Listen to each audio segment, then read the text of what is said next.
गुरुर्ब्रह्मा गुरुर्विष्णु गुरुर्देवो महेश्वरः गुरुः साक्षात् परब्रह्म तस्मै श्री गुरवे नमः।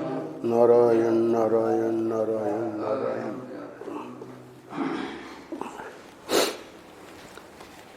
21 अक्टूबर आनंद रस रत्नाकर। भक्ति का मार्ग कोई साधारण मार्ग नहीं है। पृष्ठ लिया गया है युगल गीत से।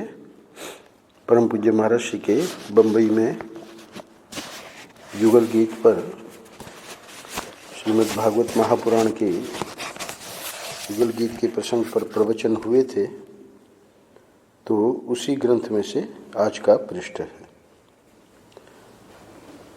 भक्ति का मार्ग कोई साधारण मार्ग नहीं है। अध्यात्म में योग मार्ग है, अष्टांग योग, कर्म योग का भी एक मार्ग है, विचार का भी मार्ग है, ज्ञान योग, ध्यान योग, ये सब मार्ग हैं। तो व्यक्ति को अगर लगे कि भक्ति के मार्ग में कोई खास तत्व नहीं है, असली मार्ग तो ये दूसरे जो गिनाए गए वही हैं, तो यह महर्षि युगल गीत के प्रवचन में प्रसंग विशेष में आज इस बात को बताएंगे कि भक्ति के मार्ग को साधारण मार्ग नहीं समझना चाहिए। लोगों को लगता है कि भक्ति जो है वो सामान्य लोगों के लिए है, हमारे लिए नहीं। क्यों? क्योंकि हम तो बुद्धिमान हैं, हम तो समाधि लगा सकते हैं, हम तो सेवा कर सकते हैं।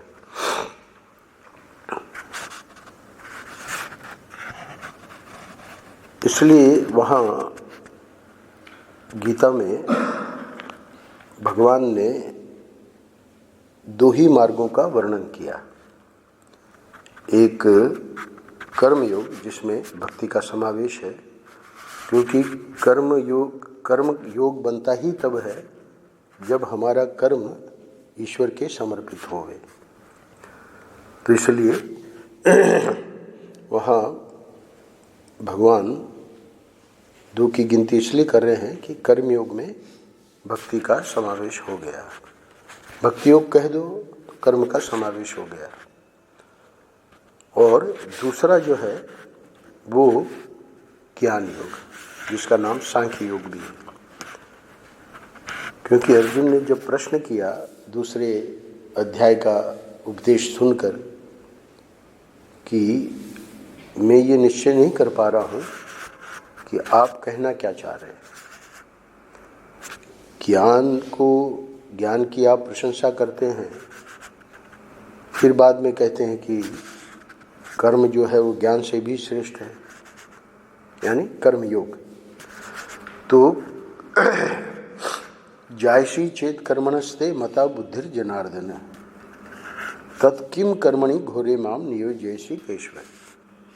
तीसरे अध्याय का प्रारंभ अर्जुन के प्रश्न से ही होता है कि मुझे हृदय में स्पष्ट नहीं हो रहा है, अगर आपके अनुसार कर्म से ज्ञान बड़ा है तो फिर मुझे इस घोर कर्म में क्यों लगा रहे हैं। ये युद्ध जो होने जा रहा है ये तो भयंकर कर्म है। किम तत्कर्मणि घोरे माम नियोजयसी केशव। ये केशव, आप इस घोर कर्म में फिर आप क्यों कहते हैं कि उत्तिष्ठ युद्धस्व, तुम उठो युद्ध करो। दूसरे अध्याय में ये भी कह रहे हैं। तो इसलिए वहाँ प्रश्न के उत्तर में भगवान ने यही बताया कि शुरू से ही जब से ये सृष्टि हुई है तब से लोकेस्मिन् द्विधा निष्ठा पूरा प्रोक्ता मया नघ। पूरा प्रोक्ता यानी इस दूसरे अध्याय में तो मैंने बताया ही है, पर सृष्टि के प्रारंभ से ही ये प्रवृत्ति मार्ग और निवृत्ति मार्ग, दो मार्ग हमेशा रहे हैं। तो ये जो प्रवृत्ति मार्ग है और ये जो निवृत्ति मार्ग है, ये दो ही निष्ठाएं हैं। प्रवृत्ति मार्ग वाला व्यक्ति ही निवृत्ति मार्ग में जाएगा जब उसका चित्त शुद्ध होगा, और निवृत्ति मार्ग में वो ज्ञान प्राप्त करके मोक्ष प्राप्त करेगा। तो इसका एक क्रम है। तो ये जो मार्ग हैं, तो कोई अगर भक्ति के मार्ग को कहे कि भाई इसमें तो कुछ रखा ही नहीं है, तो गलत कह रहा है। उसको सनातन वैदिक धर्म का कोई ज्ञान नहीं है। इस बार फणिराज जी ने जो चौथे अध्याय पे काफ़ी दिन, 15 दिन के, यानी करीब 30 प्रवचन हुए, 1.5 घंटे के, तो समझ लीजिए कि 45 घंटा 13 श्लोकों पर बोले, श्रीमद् भगवद गीता के चौथे अध्याय के 13 श्लोकों पर। तो उसमें जो सनातन वैदिक धर्म का पूरा रहस्य है, उस रहस्य को बहुत अच्छी तरह से प्रतिपादित किया कि ये जो प्रवृत्ति और निवृत्ति धर्म है, इसी का पर्यवसान परमात्मा के ज्ञान में यानी मोक्ष में होता है। इसलिए अगर कोई व्यक्ति भक्ति को साधारण कह देगा तो बहुत गलत कह रहा है, यानी उसको कोई ज्ञान ही नहीं है। अच्छा देखिए महाराज आज के पृष्ठ में क्या कह रहे हैं। जो लोग ध्यान करना नहीं चाहते हैं उनको छोड़ें। जो लोग ध्यान करना चाहते हैं, संसार से उबे हुए हैं, उनके लिए ध्यान का आलंबन कृष्ण से बढ़कर कोई नहीं हो सकता। यह व्यक्तिगत बात है, यह तो हमारे चित्त के निर्माण की बात है। प्रथम पैराग्राफ में परम पूज्य महाराज श्री बता रहे हैं कि बहुत से साधक होते हैं, वो ध्यान करते हैं और ये भी आके शिकायत करते हैं कि स्वामी जी ध्यान नहीं लगता। तो ध्यान सीधे व्यक्ति चाहेगा कि हमको निर्विकल्प समाधि लग जाए, वो संभव नहीं है। पहले आलंबन देना पड़ेगा। तो आलंबन के लिए बता रहे हैं कि जो लोग ध्यान करना नहीं चाहते हैं, यानी किसी के मार्गदर्शन में वो अपने यहाँ साधना कर ही नहीं रहे हैं, तो उनकी चर्चा छोड़ो। पर जो सचमुच में इस मार्ग में आगे बढ़ना चाह रहे हैं और बड़ों से मार्ग निर्देशन ले रहे हैं, उनके लिए मार्ग निर्देशन महाराज श्री दे रहे हैं। जो लोग ध्यान करना चाहते हैं, संसार से उबे हुए हैं, अर्थात संसार में देख लिया कि कोई सार नहीं है, पूरा संसार का व्यवहार उन्होंने परख लिया कि यहाँ स्वार्थ के सिवाय और कुछ नहीं है, सब स्वार्थ का मामला है। तो स्वाभाविक है कि संसार में तो अब उनको कुछ चाहिए ही नहीं, वहाँ से तो पहले से उब गए।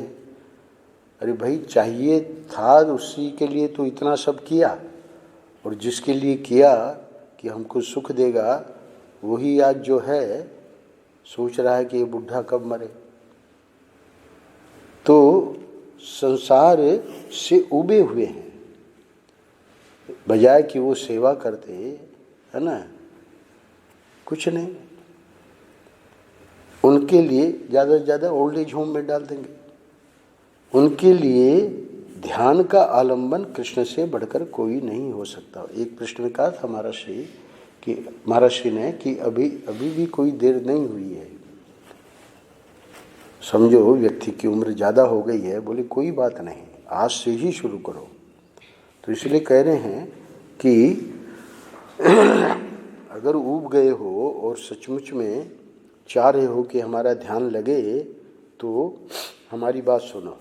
क्या? ध्यान का आलंबन कृष्ण से बढ़कर कोई नहीं हो सकता। क्या अर्थ हुआ?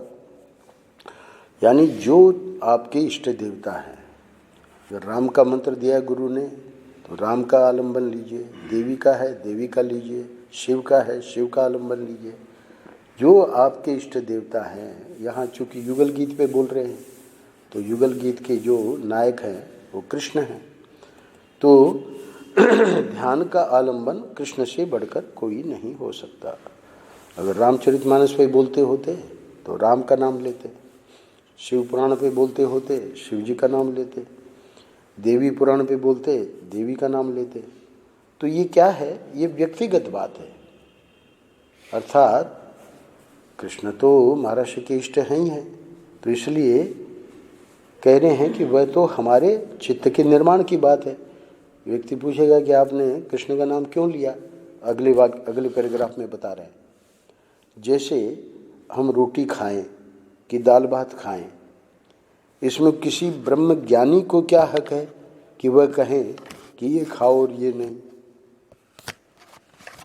तो दृष्टांत से बात स्पष्ट हो जाती है। ब्रह्म ज्ञानी अपनी जगह पर है, ब्रह्म ज्ञान की बात हम उससे पूछें तो भले वो हमको बतावे कि भाई है ना ऐसे करो ऐसे मत करो, पर हमारे खाने पीने में वो दस्तंदाजी करने का उसको क्या अधिकार है? हम स्वतंत्र हैं। तो दाल भात किसी को पसंद है दाल भात खा रहा है, किसी को दाल भात पसंद नहीं है वो अपना रोटी सब्जी खाता है। तो हम रोटी खाएं कि दाल भात खाएं, इसमें किसी ब्रह्म ज्ञानी को क्या हक है कि वह कहें कि यह खाओ और ये नहीं। तो इसी प्रकार ये जो महाराज श्री ने कहा कि ध्यान का आलंबन कृष्ण से बढ़कर कोई नहीं हो सकता, तो इस पर आपत्ति उठाने की जरूरत नहीं है। क्यों? वैसे ही ये तो व्यक्तिगत विचार हुआ। तो व्यक्तिगत विचार हुआ का अर्थ है कि तो हम अपने इष्ट देवता की बात कर रहे हैं कि हम अपने मन को कौन सा आलंबन देकर सुख की खोज करते हैं। तो यहाँ पर तीसरे पैराग्राफ में और स्पष्ट कर रहे हैं इसी बात को। वह तो दृष्टांत देके, वह तो जैसे अपने पति से प्रेम करते हैं, अपनी पत्नी से प्रेम करते हैं, है ना, पति पत्नी से पत्नी पति से, तो दोनों अपने बेटे से प्रेम करते हैं, वैसे ही एक ऐसे अनदेखे अनमिले साजन से प्रेम करते हैं जिससे हम संसार में नहीं फंस सकते। ये जो तीसरा पैराग्राफ अभी जो पंक्तियां मैंने पढ़ी, ये इसी को सुनाने के लिए महाराज ने ये दोनों बातें कही। दो पैराग्राफ में जो बात कही है, क्या कहना चाह रहे हैं? भाई इष्ट देवता हमारे कोई भी हों, उसमें हम स्वतंत्र हैं, यानी जो हमको गुरु ने बताया वो हम साधना कर रहे हैं। तो ये तो वैसे ही हो गया ना, जैसे लौकिक में संसार में हम देखते हैं कि प्रेम जो है वो स्वाभाविक है, पति का पत्नी से, पत्नी का पति से, है ना, दोनों का बच्चे से। तो ये दृष्टांत देके क्या बताना चाह रहे हैं? भक्ति का सिद्धांत क्या है? सुनो, वैसे ही एक ऐसे अनदेखे अनमिले साजन से प्रेम करते हैं। भाई पति पत्नी बेटा ये तो सब दिख रहा है ना, तो दिख रहा है तो प्रेम सहज होता है। पर यहाँ आप जो कह रहे हो कि कृष्ण से प्रेम करना चाहिए, ध्यान का आलम्बन कृष्ण से बढ़कर कोई नहीं हो सकता, तो उनको तो हमने कभी देखा ही नहीं है, वो तो कभी हमको मिले ही नहीं है। बोले हाँ, यही रहस्य है भक्ति सिद्धांत का, यही रहस्य है। क्या रहस्य है? एक ऐसे अनदेखे अनमिले साजन से प्रेम करते हैं, यानी गुरु हमको एक ऐसे साजन से जिसको हमने कभी देखा नहीं, कभी हम उनसे मिले नहीं, उनसे प्रेम करवाते हैं। नहीं तो उससे होगा क्या? जब देखा ही नहीं है, जब मिले ही नहीं है, तो प्रेम तो होना नहीं है। प्रेम तो जो सामने प्रत्यक्ष होगा उससे होगा। बोले नहीं, ये जो है इसमें एक रहस्य है। ऐसे अनमिले अनदेखे साजन से प्रेम क्यों करवाते हैं महात्मा लोग? जिससे हम संसार में नहीं फंस सकते। पत्नी पति में फंस गई, पति पत्नी में फंस गया, दोनों बेटे में फंस गए, वो बात अलग है कि घटनाएं घटित हुई, बाद में वैराग्य हुआ, पर वैराग्य हुआ तो और किसी में फंस गए। तो ये जो फंसना चल रहा है वो प्रत्यक्ष में चलता है, पर जिसको हमने कभी देखा ही नहीं है, कभी मिले ही नहीं है, तो हम संसार में नहीं फंस सकते। मतलब एक तो संसार से हमको निकालना है, तो संसार में तो जिससे प्रेम करो उसी में फंसना, उसी में मोह हो जाता है। अच्छा, अब जब ये आलम्बन दिया तो वो आलम्बन है वो तो अनमिला और अनदेखा है। तो अनमिला अनदेखा जो है उसमें वो कहते हैं प्रेम करो।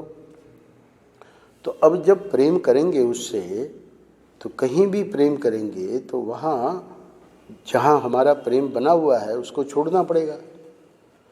तो संसार से छुड़ाने का एक ये तरीका हो गया। और दूसरा, महर्षि ये भी कहते थे, यहाँ नहीं लिया है, अन्यत्र प्रवचनों में कहा है कि ऐसे जो ठाकुर जो हैं वो ठाकुर से आपका अंग संग नहीं होगा। क्यों? क्योंकि वो तो इस समय अवतार काल तो है नहीं, तो अवतार काल नहीं है और हमको बताया जा रहा है कि कृष्ण से प्रेम करो। तो कृष्ण से जो हम प्रेम करेंगे तो वो हम ध्यान में, हमारे चिंतन में, हमारे भाव में जो भी हम करेंगे, पर जैसे प्रत्यक्ष व्यक्ति से जिससे हम प्रेम करते हैं उसे अंग संग होता है, और जब अंग संग होता है तो उसका और अलग प्रभाव पड़ता है जीवन में। अंग संग जब नहीं होगा तो वहाँ पर किसी भी प्रकार का कोई भी गलत कार्य नहीं होगा। जहाँ अंग संग हुआ नहीं, देखा अभी एक महात्मा जी अंदर पड़े हैं जेल में, क्यों? मसाज करवा रहे हैं देवी से। जहाँ अंग संग होगा वहाँ विस्फोट होगा। तो इसलिए कह रहे हैं कि संसार में नहीं फंस सकते, दो दृष्टि से। एक दृष्टि से कि संसार का प्यार कम होगा और इधर का प्यार बढ़ते जाएगा, एक बात। दूसरी बात, इनसे चूंकि ये अनदेखे अनमिले साजन हैं तो इनसे अंग संग नहीं होगा, इसलिए भी आप फंस नहीं सकते। यानी हमेशा अपनी भावना की ही वृद्धि होगी, और भाव बढ़ते बढ़ते बढ़ते बढ़ते चित्त की ऐसी शुद्धि हो जाएगी कि फिर वो ज्ञान हो जाएगा कि ये परमात्मा है क्या। ये तो कण कण में व्यापक है, ये तो हर क्षण हमारे साथ है, इसके सिवाय तो कोई दूसरी वस्तु ही नहीं है। तो ये इसका तरीका है। इसीलिए कह रहे हैं भक्ति का मार्ग जो है साधारण मार्ग नहीं है, ये भक्ति ही हमको ज्ञान के योग्य बनावेगी। अब शेष पृष्ठ में महाराज श्री बता रहे हैं, असल में क्योंकि ये तो एक सिद्धांत की बात कर दी, अब उसको विस्तार करके समझा रहे हैं। विस्तार वैसे देखना हो तो 197, 198, 199 तीन पृष्ठों में किया है। वहाँ सिर्फ जो महत्वपूर्ण पॉइंट हैं उसका संकलन यहाँ संक्षेप में किया है, तो इसलिए इसकी व्याख्या की अपेक्षा है। असल में यदि कृष्ण से प्रेम हो गया तो दुनिया में कोई तुम्हें चक्कर में नहीं डाल सकता। तो पहले तो आलम्बन दिया गया, अब आलम्बन दिया और हमने श्रद्धा के कारण, भक्ति के कारण, जैसे जैसे गुरु बता रहे हैं वैसे वैसे हमने साधना करी। अब साधना करते करते हुआ क्या कि सचमुच में इनसे प्रेम हो गया। अब जब भी बैठे रहते तो उन्हीं का ध्यान आता है, उनको भोग लगना है ना। अभी उनका स्नान का समय हो गया है अभी, यानी ठाकुर जी से जैसे एक बालक के लिए सब माँ करती है, वैसे जो लड्डू गोपाल हैं भक्त के, उसी के चिंतन में उसका पूरा समय। तो क्यों हो गया? कृष्ण से प्रेम हो गया। तो अब जब बता रहे हैं प्रेम होने के बाद जीवन में क्या होगा। असल में यदि कृष्ण से प्रेम हो गया तो दुनिया में कोई तुम्हें चक्कर में नहीं डाल सकता। तो दुनिया के लोग चक्कर में कैसे डाल रहे हैं? प्रलोभन के द्वारा हमको बताते हैं, है ना। ये सीरियल देखिए, इतनी बढ़िया सीरियल आई है, सास और बहू का, इतना बढ़िया। अरे सास बहू का देख के अब करेंगे क्या? ये तो पूरी दुनिया का देख रहे हैं, सुन रहे हैं, पूरी जिंदगी बीत गई, है ना। उसमें अब नई बात तुम क्या बताओगे? अब तुम्हें वो दुनिया के किसी भी चक्कर में तुम्हें नहीं डाल सकता। किसको? जिसका प्रेम कृष्ण से हो गया है। आप कल्पना करो कि एक व्यक्ति अपने को भक्त भी कहता है या भक्त भी कहलाता है और बाद में पता लगे कि वो किसी दुनिया के चक्कर में फंस गया है, तो असलियत क्या है कि उसका कृष्ण से प्रेम हुआ ही नहीं, यानी अपने इष्ट देवता से प्रेम हुआ ही नहीं। स्वामी जी आप ऐसा क्यों कह रहे हैं? अगर प्रेम हो जाता तो ये हमारे अध्यात्म शास्त्र कहते हैं कि स्वयं वो जो इष्ट देवता है वो उसकी रक्षा करते, उसको फंसने ही नहीं देते। संसार में ठाकुर जी हमको फंसने ही नहीं देंगे। जहाँ हम फंसने जा रहे हैं तुरंत अंदर से आवाज़ आ गई, रुको, आगे नहीं बढ़ना है। जैसे आवाज़ आई भक्त है रुक जाएगा। तो यही बता रहे हैं कि असल में यदि कृष्ण से प्रेम हो गया तो दुनिया में कोई तुम्हें चक्कर में नहीं डाल सकता। अच्छा, अब दुनिया का स्वरूप देख लो, दुनिया में क्या हो रहा है, और कृष्ण के प्रेमी की विशेषता देख लो। तो दोनों की तुलना करेंगे तो बात और स्पष्ट हो जाएगी। एक तो दुनिया में फंसोगे नहीं, ये बात तो स्पष्ट हो गई, और किसी से बिछुड़ने का दुख नहीं होगा। दुनिया में तो जितने हमारे संबंध है ना, बिछुड़ने का दुख बना हुआ रहता है। या तो हम चले जाएंगे या वो सामने वाला चला जाएगा। तो ये बिछुड़ने का जो दुख है ना, तो हम चले गए तो फिर तो क्या दुख होना है, पर हमारे रहते, है ना। अब पिता है, पिता के रहते पुत्र चला गया, राधा कृष्ण कानोड़िया जी के, है ना, पुत्र पवन चले गए। तो देखते घटनाएं होती हैं, कितना कष्ट होता है। क्यों? माता पिता को लगता है कि भाई उम्र तो हमारी है, जाना तो हमको चाहिए, और हमारे सामने बेटा गुजर गया। तो ये जो बिछुड़ने का दुख है ये तो संसार में लगा हुआ है, इसको तो आप रोक ही नहीं सकते। इसमें हमारा क्या वश है? कोई वश नहीं। परंतु ये जो कृष्ण का प्रेमी है इसकी विशेषता बता रहे हैं कि दुनिया में फंसोगे नहीं, पहली बात, और दूसरा किसी से बिछुड़ने का दुख नहीं होगा। तो फंसोगे नहीं, हो तो ऊपर बता दिया, बिछुड़ने का दुख नहीं होगा, ये एक विशेष बात आ गई। किसमें? भक्ति में। भक्ति का मार्ग साधारण मार्ग नहीं है, उसको बता रहे हैं महाराज। एक एक बात को उस पर जब हम विचार करेंगे, देखेंगे कि कैसे ये महात्मा लोग हमेशा आनंद में रहते हैं। क्यों? क्योंकि उनका प्रेम बन गया। कौन महात्मा? वेशधारी की बात नहीं कर रहा हूँ, जिन महात्माओं का सचमुच में प्रेम बना हुआ है ना, उनका जीवन देखें तो उनको कोई डर नहीं है। बिछुड़ने का दुख कहाँ है? अरे भाई, मेरे तो गिरधर गोपाल दूसरों न कोई, मीरा कहती है। और क्या कहती है? मैं तो गिरधर हाथ बिकानी होनी होई सो होय रे। तो भक्त के जो उद्गार हैं उसी से पता लगता है कि इनको क्या दुख होना है। संसार का कोई दुख होना ही नहीं है। अच्छा, यहाँ तक कि किसी के मरने का दुख नहीं होगा। तो बिछुड़ने से ये ले लो कि भाई पहले तो था भारत में, अब वो अमेरिका चला गया, सिंगापुर चला गया, है ना, अब बिछुड़ गया ना। वो बात अलग है कि मोबाइल पे हम, है ना, उनको देखते हुए बात कर सकते हैं, पर उससे कोई संतोष थोड़ी होता है। तो ये जो बिछुड़ना है तो उससे अलग चीज़ है मरना। तो मरने को और अगले वाक्य में ले लिया, क्या किसी के मरने का दुख नहीं होगा। मरने का दुख क्यों नहीं होगा? मेरे तो गिरधर गोपाल दूसरों न कोई।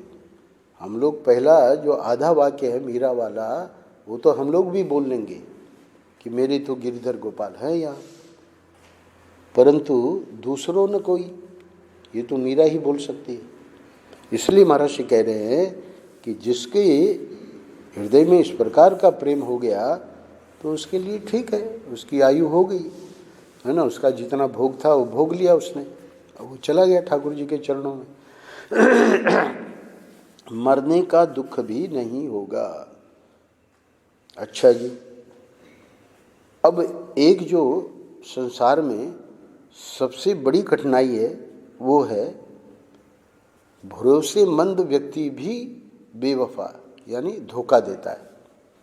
अगले वाक्य में क्या कह रहे हैं? किसी का भरोसा छूट जाने का दुख नहीं होगा। महाराज भरोसे के ऊपर ही हम जी रहे हैं कि ये हमारा बेटा है, ये हमारी सेवा करेगा, कुछ नहीं। जो भक्त है वो इस प्रकार कभी नहीं सोचता, क्योंकि सबसे बड़ा भरोसा तुम्हारे मन में ईश्वर का बना रहेगा। सीधी बात है। वो संत लोग सुनाते हैं ना कि बुढ़िया जो थी उसके मोतिया दोनों आंखों में हो गया था। अब वो बच्चे सब शिक्षित थे उसके, समझावें कि माँ ऑपरेशन करा लो। अब वो बुढ़िया तो बुढ़िया ही है, बोले देखो बेटा ये तुम 4 हो ना, मेरी 8 आंखें हुई कि नहीं, और 4 पुत्र वधुएं हैं है ना, 16 आंखें हैं मेरे, क्या मोतिया का ऑपरेशन कराना है। तो हुआ क्या, आग लग गई घर में, आग लग गई और सब भागे। अब वो बुढ़िया बेचारी को दिखता नहीं था, उसका किसी को ध्यान ही नहीं रहा कि बुढ़िया को निकालें पहले। अब वो 16 आंखें धरी की धरी रह गई। तो भरोसा जो है वो ठाकुर जी का जब रहेगा तो आप देखेंगे चमत्कार है ना। सबसे पहले ठाकुर जी बुढ़िया को निकालेंगे, किसी न किसी को प्रेरणा देके है ना। पर अब वो कह रही कि मेरे 4 बेटे हैं और 4 पुत्र वधुएं हैं है ना, 16 आंखें हैं। तो महर्षि कह रहे हैं कि कृष्ण प्रेम की एक विशेषता यानी ठाकुर जी के प्रेम की एक विशेषता और है। वो क्या है? किसी का भरोसा छूट जाने का दुख नहीं होगा, क्योंकि सबसे बड़ा भरोसा तुम्हारे मन में ईश्वर का बना रहेगा। पूर्वाश्रम में हम तो दक्षिण चले गए, तो भाई साहब जो सबसे बड़े हैं, छोटे वाले तो यहाँ आए हैं, सूर्यकांत जो अमेरिका में है, तो बड़े भाई साहब वो तो 1962 में चले गए थे। तो आए, पत्नी को नहीं लाए साथ में, और बम्बई में माता जी ने कहा कि हमारे लिए, उनको कैंसर भी हो गया था पर उनको बताया नहीं गया था, माता जी को गॉल ब्लैडर का कैंसर था। बोले कि हमको मिलना है, वो तो आता नहीं है। तो भाई साहब उनको ले आए वहाँ दक्षिण में जहाँ हम थे। अब वो माता जी हमको क्या कह रही है, वो वृद्ध हैं, सेवा की आवश्यकता है, सेवा करने वाला कोई है नहीं। उनको पता है कि ये जो पुत्र वधू है अमेरिका वाली, वो हमारी सेवा कर लेगी, क्योंकि उसका सेवा भाव था। तो हमको कह रही हैं कि इनको कहो अपने बड़े भैया को कि उसको यहाँ भेज दे अमेरिका से। अब हमने तो कहा कि ये हम तो नहीं कह पाएंगे, क्योंकि हमारा ये नहीं बनता है इस प्रकार का कर्तव्य। पर हमको आश्चर्य तब हुआ, ईश्वर के भरोसे की बात कह रहा हूँ, वो अपने आप पहुँच गई और उसी ने सेवा की अंत तक। यानी ईश्वर का भरोसा जो है वो ज़्यादा इम्पोर्टेंट है। किसी से कहलवाना हमको पता है कि वो तो साफ मना कर देता है ना। तो इसलिए कह रहे हैं कि भरोसा किसी का छूट जाने का दुख नहीं होगा, जो ठाकुर जी स्वयं व्यवस्था कर दे। ये तो हम अपने पूर्वाश्रम की बात कर रहे हैं। महाराज जी की सेवा में जो रहे प्रेमानंद दादा, आश्चर्य, अंतिम दिनों में एक विजय करके राजस्थान का व्यक्ति आया नौकरी ढूंढने। हमने ओंकारानंद जी को प्रार्थना की कि सेवा की ज़रूरत है, इसको इनकी दादा की सेवा में रख लीजिए। अंतिम दिन थे उनके, 2-3 महीने वो सेवा की विजय ने। और उसी पीरियड में एक महात्मा आए दक्षिण से।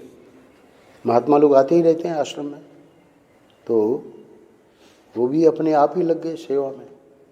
और अंत तक इन दोनों ने जो सेवा की है अद्भुत, और आज तक उन दोनों का पता नहीं है। बस सेवा करी, चले गए।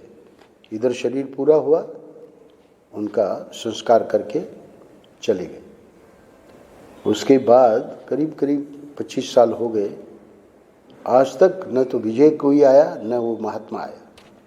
कहाँ से आए, कौन थे, क्या थे, भगवान जाने। तो किसी का भरोसा छूट जाने का दुख नहीं होगा, क्योंकि सबसे बड़ा भरोसा तुम्हारे मन में ईश्वर का बना रहेगा, और वो ही भरोसा काम करता है। अच्छा, अब देखिए अंत में क्या कहते हैं। महर्षि कह रहे हैं, उसी बात को और स्पष्ट कर रहे हैं। बड़ा से बड़ा अपना आश्रय कोई साहूकार मर जाए तब भी तुम्हें दुख नहीं होगा।